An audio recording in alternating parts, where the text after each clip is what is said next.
the Guardian legend, the only form of Yugi Itodori that exists as a living ghost.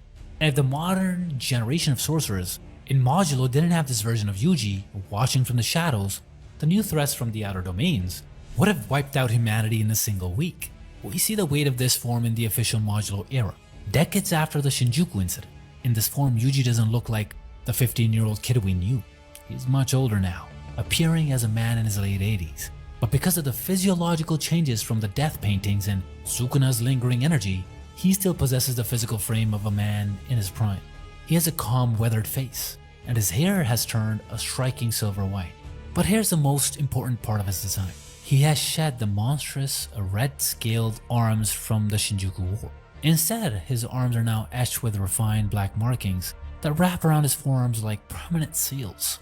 They don't look like a mutation anymore, they look like a badge of office. These markings represent how he fully integrated shrine and blood manipulation into his very DNA.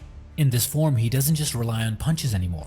Yugi has evolved into a soul logic master. He has reached a level of enlightenment where he can manipulate the cursed energy of the atmosphere without even moving his hands.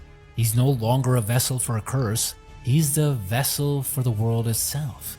Apart from his insane physical stats, which have actually increased with age, he now has the ability to soul link. He can project his consciousness into the minds of new sorcerers like Yuka and Tsurugi, acting as a mental guide during their battles. He also possesses a passive domain, which is an aura of peace that automatically neutralizes low-level curses just by him being in the vicinity. One of the most legendary feats of this form isn't a fight we see on screen, but the fact that he effectively became a nuclear deterrent. Because Yuji is still alive, no major curse or alien king has yet to fully manifest in Japan. He is the anchor that keeps a modern world from falling back into the Heian era chaos. But here's the catch.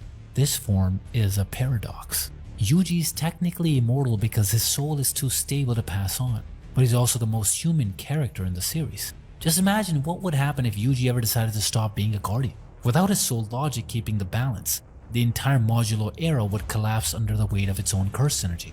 Now it's obvious that Yuji is the strongest sorcerer left in the world, but how does he compare to the absolute peak of the golden age of sorcery?